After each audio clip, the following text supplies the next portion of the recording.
A recent study I did with my colleague Whitney Afonso on corruption found that the council manager reform offered considerably lower risk for corruption, 57% less likely to have major corrupt acts than the mayor-council form of government.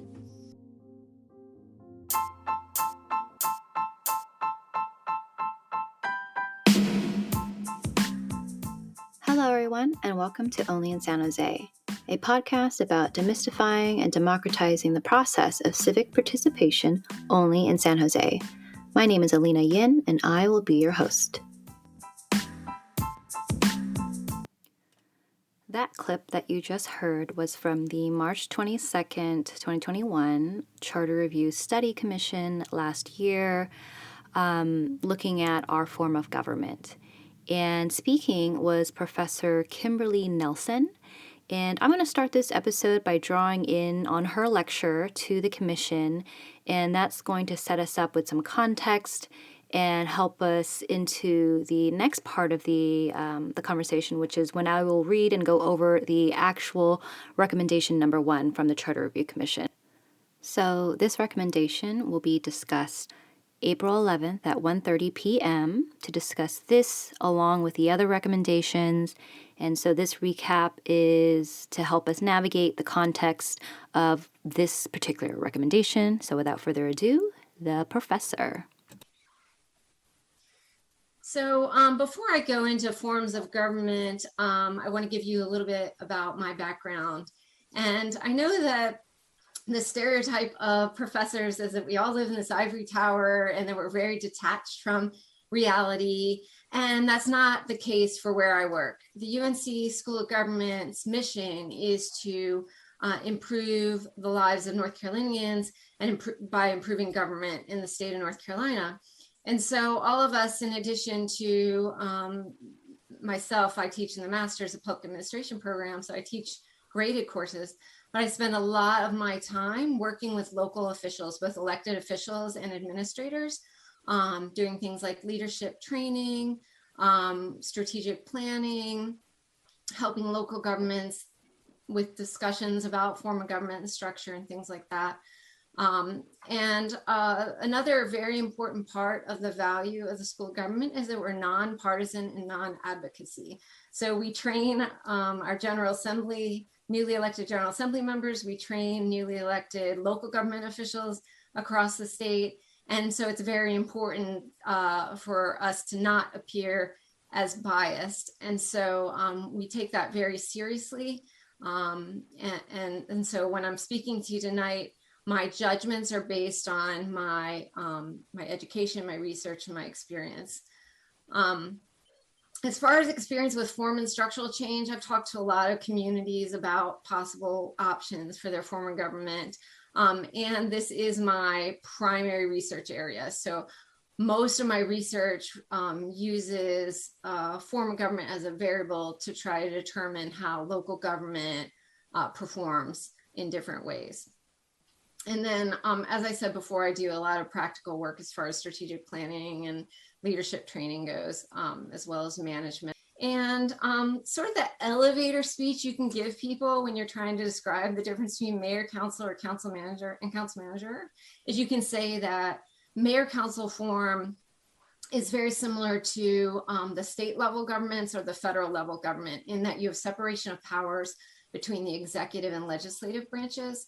Whereas council manager government is modeled after American corporate board structure. So you have the citizens act as shareholders who vote for a board of directors, the city council, and the city council appoints the CEO, the manager. And so it was modeled after that. It started in Stanton, Virginia in 1908. So it is the reform model of government. The legislative authority is solely vested in the council and the mayor-council form, and it's shared by the council and the mayor in the council-manager form. There's a fairly recent study on bond ratings by Dove. He's an economist, and the study showed that council-manager form of government have better bond ratings. This this was the second study to show this. There's a big IBM study several years before that found had the same findings. I would argue the Dove study was a little more rigorous. With my mentor, Jim Savara, who you'll probably read a lot about as you go through different articles, we did a study on innovation and the factors related to innovation, that we saw more innovation in local governments that had council manager form. A recent study I did with my colleague Whitney Afonso on corruption found that the council manager form offered considerably lower risk for corruption, 57% less likely to have major corrupt acts than the mayor council form of government. And then we had a conflict study I did in 2011, showed greater conflict in the mayor council form. And this is dysfunctional conflict. Conflict in and of itself is not bad on an elected board or on any board. It's when conflict becomes personal and destructive that it's problematic. Policy development, the mayor, usually runs on a platform and can propose policies. The manager has a different role. The manager is to provide advising to the elected board and can recommend policy options, but should only do so based on professional experience, not for political reasons. The policy advice comes from staff. Mayor council governments often have, politically appointed staff in the mayor's office. The professional staff and council manager form, both the manager and the professional staff would provide advice in the council manager form. Okay, so just some broad points about form. No form provides a mayor with policy-making authority independent of council, only in cases where the council has passed a charter provision or an ordinance or even something in the emergency powers that gives a mayor specific policy-making authority. Do they have that? Emergency powers in all forms do not allow major policy change independent of council unless it was previously delegated through charter or ordinance. The term weak mayor, I want to advise all of you not to use that to refer to council manager form. There are weak mayor governments in the United States. Those are weak mayor council governments, usually non-executive mayors, or a mayor that's called the CEO but has no authority, no executive authority. And so those exist throughout the United States, and those are the weak mayors. The council manager form is not a weak mayor form. And as I said before, the National Civic League Model City Charter that I'm working on, the revision for that charter right now as part of the steering committee, currently only endorses the council manager form. At one point, it had two options, mayor council or council manager, mayor council with a CAO, and a council manager, but they no longer endorse the mayor council form. And finally, policy implementation. It's the mayor's job. There's no role for council. The council has less oversight in the case of the mayor council government than they would in the council manager form. The manager implements in the policy in the council manager form. I wouldn't say there's no role for council, because there are much more specific decisions and directives given by council for council manager form than there would be for mayor council form, typically. So that's the summary of that. Yeah, I just wanted to point out that we're looking at these, and I think we're kind of talking about San Jose being council manager at the moment, but it's really a hybrid, and that's what the 85 Commission did. For instance, here, the mayor does propose the budget, and that was considered a significant power shift from the last charter review. The mayor has his own staff doing, or her own staff doing analytical work and so on, not relying on the city staff. And proposing policy is the same as, preparing the budget. The mayor does a lot of that in San Jose. So just to keep in mind, we're not talking about two different two entirely separate things here. We've got a hybrid situation in San Jose. So I would respectfully disagree somewhat for that, because the true hybrids in the United States, I would, when I wrote, I'd be happy to share a research paper I did on this. What, in my opinion, what makes a community a hybrid is when the lines are blurred between whether there's separation of powers or not, and unified powers, and somewhat empowering a mayor by giving the mayor first right to look at a budget may come close to that. But really, when we see true hybrids throughout the United States, those are cases like Kansas City, where the mayor appoints the manager. The mayor gets first look at the budget. The mayor has veto. The mayor can fire the manager, independent of council. And so those sorts of things are what we would call a true hybrid. Somewhat empowering the mayor. I wouldn't say make San Jose a hybrid government. I would say that it empowered the mayor a little bit. And quite frankly, I find true hybrids to be very problematic in the places that have them, because it makes it very difficult for management and staff to know who they report to, who their loyalties, who they're supposed to take direction from. So if you can be hired by one person and fired by another group of people, or vice versa, think about that in your own life. What would you do if you worked in that situation? It makes for a difficult work situation.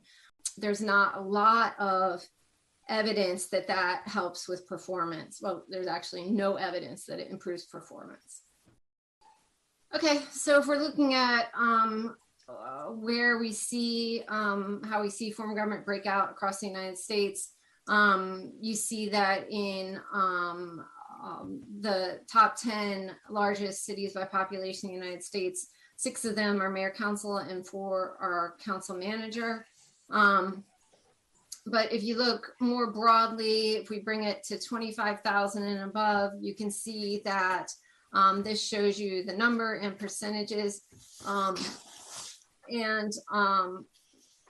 You can see that the council manager form and the mayor council form, as you go into that still in very large places, mayor council has a slight edge. But once you get to large communities that are in middle range, 500,000 and above, council manager starts taking over as far as numbers go. And the council manager form overall in the United States is much more common than the mayor council. We look at California cities, the mayor council form versus council manager form. Council manager is much more common in California than mayor council is. If you are not a statutory city in the state of California, then you're able to have a charter form of government. And I will say one more thing about comparing the forms of government. The United States is unbelievably diverse, even within a single state, as far as our forms of government go. So when we talk about these patterns of forms, there are, little exceptions that have been made throughout the country and throughout a state that make these governments unique and make us, we have the most diverse local governments in the world. And it's interesting working with scholars from around the world, because they don't understand why we don't have like one template for local government, but we don't even have 3 templates for local government. There's a lot more than that. So if we look at form of government change attempts, just to give you an idea, it was 58% success rate for the mayor council to council manager, and 45% success rate from council manager to mayor council. So we are a part of that trend, or we're going to be a part of that trend, outcome still undetermined. But what I'm going to do next now is I'm going to read from the actual recommendation that has been submitted to council. And this, I'm not sure if it will be discussed on Monday. There is a council study session Monday, April 11th at 1:30 p.m. I will provide links in the show notes, but in that discussion, they will be going over the other, I believe, 16 recommendations.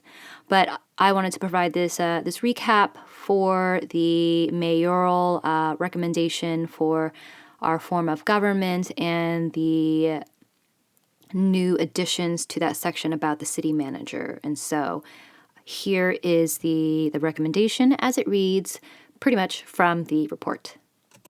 And from their studies all of last year, for recommendation 1, the charter is recommending that we maintain our current council manager government structure and allow council members to make nominations for the city manager. So that last piece is a new addition. And more about this recommendation, and I am paraphrasing and reading from the exact report. So the commission has found that keeping the current manager-council form of governance model maintains accountability, representation, and inclusion at San Jose City Hall. Furthermore, by giving members of the council the ability to nominate a prospective city manager along with the mayor, they have found that this increases equitable representation in the applicant pool for the city manager appointment process, which will benefit all residents of San Jose. This recommendation was passed on October 18th of 2021 with 19 yes, 2 no, and 1 absent. So the problem that this recommendation addresses is if mayoral power is expanded in San Jose, this increased power will potentially limit the current powers of council members who are elected to represent their districts in San Jose. Residents in the city council district will be able to lean on their council members because they will be limited in the power to help address their concerns, which will be detrimental to the community overall because council districts are usually the first point of contact for residents when it comes to accessing city services. In addition, giving the mayor more power would further disenfranchise residents who live in historically under-resourced districts. According to the latest census, the race ethnicity breakdown in San Jose is 39.9% white, 31.6% Hispanic Latino, 35.9% Asian, 3% Black and African American, 0.6% Native American, 0.5% Pacific Islander or Native Hawaiian, and 5.3% or more, 2 or more races. The data shows the incredible diversity of San Jose. However, San Jose faces a long documented wealth gap.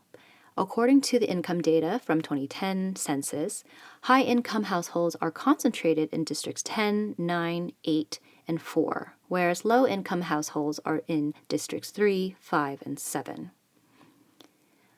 Election turnout is also higher in the higher income council districts versus low income council districts. This widening income gap also impacts social capital. According to a study published by the International Monetary Fund that examined whether a downward trend in social capital is responding to the increasing gaps in income, and they found, I quote, the increasing income inequality trends in recent decades for many advanced countries have negatively affected overall trust levels and thereby increased social gaps in society in the wake of a widening income gap.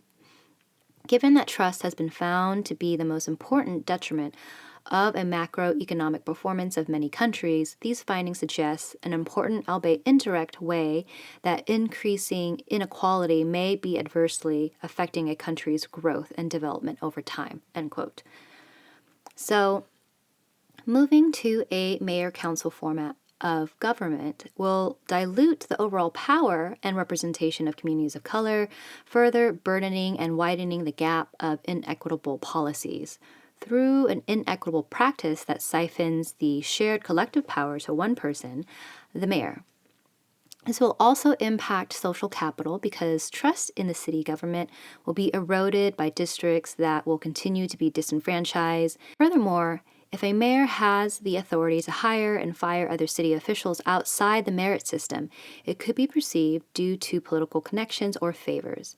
Instead of hiring qualified or trained professionals as department heads, there is the temptation to make decisions regarding the hiring and firing of key department head positions, such as police chief, public works director, and finance director, based on the applicant's political support rather than their professional qualifications, which could have an impact on how their department delivers services, which could unintentionally burden BIPOC residents of San Jose.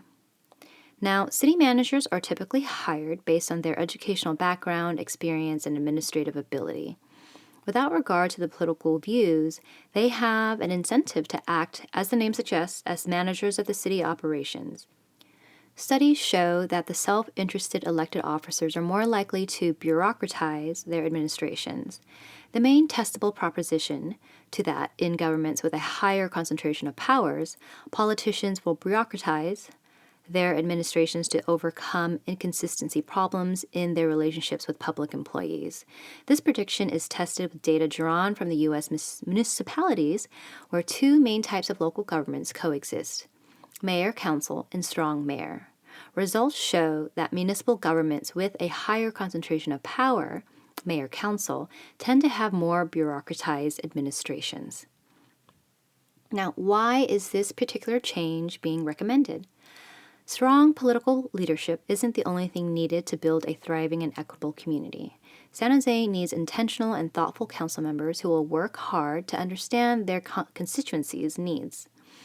And an effective mayor will work with council members to establish appropriate policy to benefit the wider community. And this is a quote from a study called Effective Mayoral Leadership in Council Managers' Cities, and it is by James Zavara. There are two important features of a council manager government that have an impact on mayoral leadership. First, the mayor and council are constitutionally checking and balancing each other out. They are part of a governing body. Second, the mayor does not execute or directly promote the accomplishments of tasks. Thus, the mayor can and should exert a different kind of leadership. The mayor leads by empowering others, in particular the council and city manager, rather than seeking power for themselves. And the mayor accomplishes objectives through enhancing the performance of others, end quote. Now, according to Section 702 of San Jose's charter, the council may remove the city manager from office at any time. The manager may also be removed from office by the people of the city. Based on these provisions in the charter, there are less obstacles involved in removing a city manager versus a mayor under any form of governance, since a mayor can only be removed by voters through a recall election. The Commission believes that everyone will benefit, including the mayor, by keeping our governance structure the same as it maintains equity in the process. In this amendment, however, more power will be shared with council, but at no cost to the mayor's pre-existing appointment powers. Additionally, by enabling council members to submit their own nominations, the process will improve efficiency and avoid situations where nominees are rejected, forcing the mayor to restart a time-sensitive process. This change is feasible and will increase equitable representation in the applicant pool for the city manager appointment process. The mayor and council already regularly review candidates based on their skill and experience, allowing the entire council to submit, if they so choose, or to back another council member's nomination, will foster collaboration and ensure an equitable representation by allowing council members to submit an applicant that aligns with their constituents' values. Now, this section, we talk about the arguments against this proposal, and this is where I will draw in some of the discussion that was had on the March 22nd study session. And the main arguments that we have here are: one, under the current governance form, the mayor is viewed as a figurehead and doesn't have enough power to get things done, whereas a city manager has too much power and is not directly accountable to the public. And the Commission's answer to that in this report: the fact is that the city manager has to answer to council members, which include the mayor. If the city manager isn't performing their job satisfactorily, it is the job of council and the mayor to hold them accountable. The mayor and council can employ management strategies like annual evaluations that are public, performance markers, ensuring that the city manager and their department is properly resourced. Under the current governance structure, the mayor is granted enough power to achieve their vision through collaboration. An example of this is Mayor Chuck Reed's Green Vision, which he was able to see to fruition because he had the support of the council. Another point is former Mayor Ron Gonzalez also shared in the commission study session on April 5th that under the current governance structure, an example of this is the mayor already has enhanced powers. Is the ability for the mayor to prepare the city's budget message, which lays out the policy principles for the city manager. Mayor Gonzalez also passed a bond measure for affordable housing, open spaces, and strong neighborhood initiatives and libraries using the leadership of the mayor's office during his tenure. Now, all of that is condensed into the fine print that's about 2.5 sentences. So this is the exact verbiage that will be changing in our city constitution, our city charter. Section 700, Article 7. There shall be a city manager, period. The mayor and members of the council shall have the ability to nominate one or more candidates for council consideration for appointment to the position of city manager. The city manager shall be appointed by council for an indefinite term. The council shall fix the compensation of the city manager, period. And so the reason why I'm pulling all this from the report and from the fine print is this is the type of information that you will not find in mainstream media, in most newspapers, because too long didn't read is the status quo that we've been operating and how we produce news. And so we are getting into the fine-grained nuances of how policy is created, implemented, discussed. And in the following clips, what you will find are some of the questions by commissioners and the answer by the professor. And without further ado, I will let the commissioners speak for themselves. So I'm just wondering then, without being able to really look behind these studies, I don't see how they can relate to us in our research. They are a list of names and studies that have been done, but they don't seem to give us information that we can relate to our study. Well, as I said, you can get the studies. You would have to go to San Jose University. I mean, I can't give you copyrighted material. Oh, okay. But this is peer-reviewed research. This is the only vetted research out there. So anything else you read is not going to be, that's publicly available, is not peer-reviewed, rigorous research. Right. Can you tell us then how you relate these to the study that we're doing? So it's not my role to tell you what you should do. Right. In my opinion, I've been studying form of government for a really long time. You know, your comments about San Jose not being a council manager form, you know, it's much closer to the council manager form than the mayor council form. Okay. And so I would say that while you might change your form somewhat or change it entirely, I don't know. I don't think there is a lot of research to support some of the claims that are being made, that are made around the country, that mayor council is somehow superior to council manager. I've been trying to find that and I can't find it. Thank you. I have two questions. I'll put both of them out there. One is just building on Commissioner Monley's question. I wonder if there are recommendations that you can offer for how we look at variables in a city. Besides, you know, you've put out population size, but what variables do we need to consider in order to translate research or the experiences of other cities to ours? Like, are there best practices within your field for sort of saying, okay, you can't, this is apples to oranges versus this is apples to apples. And then my second question is whether there's any available research that's not better or worse research, but that looks at issues of accountability and representation, because that's what we've been tasked to look at. So, for example, I've seen research at the federal level looking at which advocates are most consistently successful in their efforts to impact legislation. And I'm wondering whether there's any information about the success of advocacy efforts or certain categories of advocates in achieving their goals based on form of governance. Thank you. So thank you. I think when I show you these studies, I'm trying to, I guess I should give you a little more explanation about the fact that, for example, looking at the corruption study I did, that was 20 years of data with every single city in the US with populations of 10,000 and above in it for 20 years, including San Jose. Every single city in the United States is represented in there for 20 years. And it looked at major corruption convictions across that 20-year time period. And it compared multiple variables. Many variables were in there.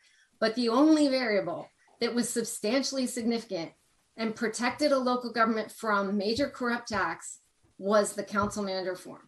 Across the United States, for long periods of time often, we can see patterns in the data that tell us, that give us an indication that there's a good thing there.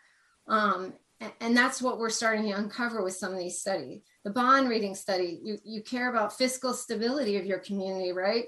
So good bond ratings, good budgetary solvency, those are indicators of good fiscal stability. And these big peer-reviewed studies look at a lot of communities over a long time and control appropriately. And then they go through a blind peer review process where other scholars have to weigh in and decide whether or not the research was sound and valid. In government, accountability comes from 4 sources. It comes from the law, rules, laws regulating what government officials can and can't do. It comes from transparency, open meetings, open records acts, a government that values transparency and takes action independently of the law to be transparent. It comes from oversight, and it comes from professional standards. So when we talk about comparing forms of government on accountability, and this goes for whether you want to talk about council manager and mayor council, or you want to add a commission in, you want to add town meeting in, you want to talk about the hybrids, you can look at where accountability, these 4 sources, and which form, given the way it's structured, will give you the greatest transparency. This idea that that the only type of accountability that matters is electoral accountability is just one little piece of how local governments ensure accountability of the people who work in their government.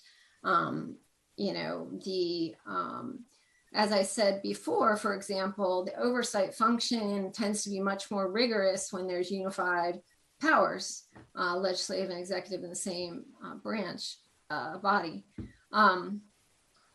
Oversight's harder with mayor council forum. The public, as far as having the ability to elect a mayor versus not elect a manager, that only comes every 2 or 4 years, depending on what the terms are. And the manager can be fired every single day. So, there's a difference between holding someone to account and being accountable. And holding someone to account means an external force is being applied to make sure that person's accountable, like the electoral process. But being accountable comes from a much broader set of sources of accountability, including professional standards and a code of ethics that the managers have to operate on. So I do think that there are some studies that so the studies that you're referring to on accountability, and I can share those with Lawrence, most of them are opinion, are based on perspective. So they'll survey council members and mayors from across the country, and they'll say, they'll ask questions about accountability, and they'll ask about their government and how high quality the accountability is, and those sorts of questions. And then they compare by form of government. I'm happy to share those studies. I think those perspective-based studies aren't great. They're people's opinions, right? But I'm happy to share. There's been a couple of those that are out there that talk about accountability. Did that address your question? I don't want to take too much more time, but I'm curious whether there are better measures, right? Like, for example, how frequently a mayor or council member is recalled. That's, not necessarily the kind of instability that you want, but it is sort of an indication of are we really using elections as a form of accountability, of holding someone to account, to use your language. So, Right. Or there's this other piece of whether advocates are successful in moving agendas, which then, it's subjective of how do you want that. But I'm just curious whether there are any attempts besides just saying, do you feel like your mayor is accountable? Do you feel like your council is accountable, to look at issues of accountability and representation? So recall throughout the United States is not as common as you might think. And so fewer than half of municipal governments actually have that, that the citizens have that ability in the United States. So there, to my knowledge, unless there's been something done in California, I haven't seen a study like that. And certainly nothing that can, it's very uncommon in a council manager forum. There's been like some, there's a study, a New York Times article about impeachment of mayors a few years ago, but it certainly wasn't done in any way that was rigorous research. As far as the part you were saying about advocacy, local government is very different from federal and state government. And I think that, it's really personal judgment as to whether that is a positive or a negative. So, whether a mayor is able to get their platform passed through the local government. There have been some studies on that. They weren't really specifically looking at form of government, to my knowledge, on those studies, but there are some studies out there like that. But measuring accountability in a way, as you're suggesting, I haven't seen that done in any way except from perception. My question was more along the lines of community trust in government. I know this wasn't one of the factors that you had brought up specifically, but for a lot of community members, the mayor is kind of the symbol of local government. And I know in San Jose, that's always been a sort of sticking point for mayors, is that, when the public thinks of local government and what it's doing or not doing, they think of the mayor. And then the mayor turns around and says, well, I can only do so much because, he or she is constrained by sort of the rules and structures of city government. So I'm wondering if you have some sense of what research has shown about public trust in government under these different forms. If they feel like government works better for them or pays more attention to their issues that are important to them, particularly among groups who might be often marginalized in local politics, if there's a greater sense of trust or responsiveness in different forms. So thank you. So I haven't seen anything on looking at trust in government by form of government, but I will do another check and see if I see anything specifically on that. I will say that until very recently, local governments were somewhat immune from the distrust that the public feels towards the federal and state level governments. It used to be this really steep drop off in lack of trust when you got to the local level, and it was really high for U.S. Congress That was at the top. But local level is showing some increasing distrust, unfortunately, the last 10 years. But I will look. I don't know whether anyone has done that yet, but I will look for it, and I will send Lawrence any sites I find on that. Okay, great. Commissioner Dieppe. Yeah, thank you. Thanks, Professor. I enjoyed your presentation. I like I like your framing of one form of government being more like the state government and the other one being like a board and the CEO being the mayor. Along those lines, I'm curious on this notion of, I guess, responsiveness to public sentiment, or the will of the people, quote unquote. And in San Jose, we have an elected mayor, but we have the council manager form of government. And that's kind of, for lack of a better word, a hybrid, right? It's not the state form where the mayor has a veto and is the governor's figure. But it's not the city council manager form where the council elects the mayor, or the mayor seat is rotating every year, like in some cities. So in San Jose, you have an elected mayor, like Professor Percival was saying, and sometimes that person, he or she, wins on a platform, and then that agenda is not executable because you have to kind of garner a majority on the council, and that's through district voting. So can you kind of comment on how to, exert kind of the will of the people? And also, if you could give me insight into, when you're comparing city manager form of government versus mayor council, how many of those city manager form of governments are district elected versus at-large elected councils?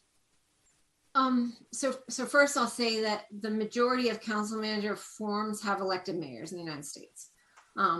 That's the mayor selected by the council is not as common as people may think.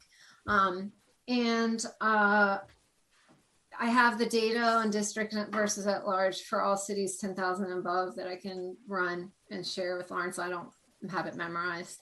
I wish I did, but there's close to 4,000 cities in that category. So I'll have to run it. This, I hear this a lot. I talk to a lot of communities across the country, and this is probably the most common sort of complaint about the council manager form. But I don't know I don't know whether, it's a very persuasive argument for the public, and it's a very compelling argument for the public. But don't the council members represent the will of the people too? They were elected as well. So I'm not sure why it's a bad thing to have to find consensus on a board to make decisions. That's the way the system was set up. And so, I've sat in council and commission meetings across this country so many times, so many communities.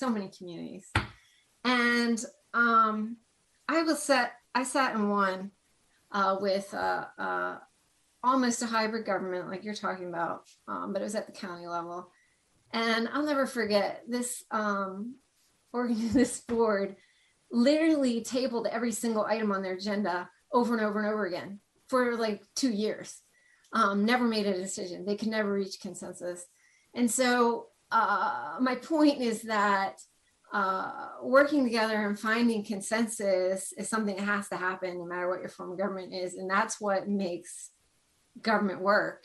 And so I don't think it's a bad thing that you have to work together and reach consensus among a set of elected officials who are all representing the will of the people. Hey, Sorry, in talking about the